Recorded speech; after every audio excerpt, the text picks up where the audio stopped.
আমির খানের last cinema ছিল লাল সিং চাড্ডা, আর এরপর থেকেই আমির খানের কোনো খোঁজই পাওয়া যাচ্ছিল না। সম্প্রতি তার নতুন সিনেমা সিতারা জামিন পার এর ট্রেলার প্রকাশের পর থেকেই আবারও আলোচনায় ফিরেছেন বলিউডের এই পারফেকশনিস্ট। এখন কথা হচ্ছে, শুধু যে আলোচনায় হচ্ছে তাকে নিয়ে তা কিন্তু নয়, আলোচনার সঙ্গে সঙ্গেই আমির খানকে নিয়ে হচ্ছে অনেক সমালোচনা। আর এই সকল বিষয় নিয়ে আজকের ভিডিওতে আমরা কথা বলবো। আপনি যদি আমাদের চ্যানেলটি এখনো সাবস্ক্রাইব করে না থাকেন তাহলে প্লিজ সাবস্ক্রাইব। আগামী 20 জুন মুক্তি পাচ্ছে আমির খানের প্রযোজিত এবং অভিনীত সিনেমা সিতারে জামিন পার। ছবিটির ট্রেলার প্রকাশের পর যেমন অনেকেই প্রশংসা করছেন, ঠিক তেমনি শুরু হয়েছে এই সিনেমা বয়কটের ডাক। বিশেষ করে একটি সামাজিক যোগাযোগ মাধ্যমে পোস্ট ঘিরেই শুরু হয়েছে এই তীব্র সমালোচনা।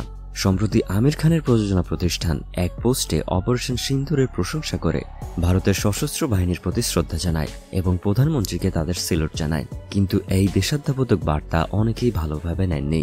নেটিজেনদের একাংশের অভিযোগ, এটি নাকি শুধুমাত্রই আমির খানের সিনেমার প্রচারণার কৌশল মাত্র। এতেও থেমে থাকেনি সমালোচনার ঝড়। আবার শুরু হয়েছে সেই পুরনো ভিডিও যেখানে আমির খান গিয়েছিল তুরস্কের ফার্স্ট লেডির সঙ্গে দেখা করতে। সে সময় তুরস্কের সঙ্গে ভারতের সম্পর্কটা ছিল বেশ টানাপোড়েনের, বিশেষ করে কাশ্মীর ইস্যু নিয়ে। তাই নতুন সিনেমার আগমনে সেই পুরনো বিতর্ক আবারও চলে এসেছে সামনে। সামাজিক যোগাযোগ মাধ্যম এক্স ব্যবহারকারী একজন পোস্ট করেছেন, দেশে রক্ত ঝরলেও চুপ ছিলেন আমির খান, আর যখনই সিনেমা রিলিজের সময় আসলো তখনই তার দেশপ্রেম দেখা দিল। অভিনয় নয়, বর্জনই হোক এর উত্তর। সিতারে জামিন পার এই ছবির কাহিনী একটি মানবিক বিষয়ের ওপর ভিত্তি করে নির্মিত। বিশেষ চাহিদা সম্পন্ন শিশুদের সংগ্রাম, সামাজিক দৃষ্টিভঙ্গি এবং আত্মমর্যাদা, এই তিনটি বিষয় একসঙ্গে নিয়ে এসেছে এই ছবিটি।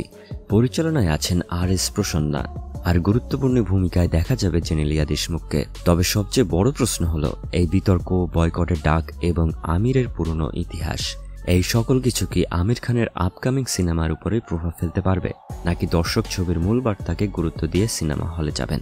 আপনি কি মনে করছেন এই ব্যাপারে? আপনার মূল্যবান মতামত আমাদের সঙ্গে কমেন্টে শেয়ার করতে ভুলবেন না।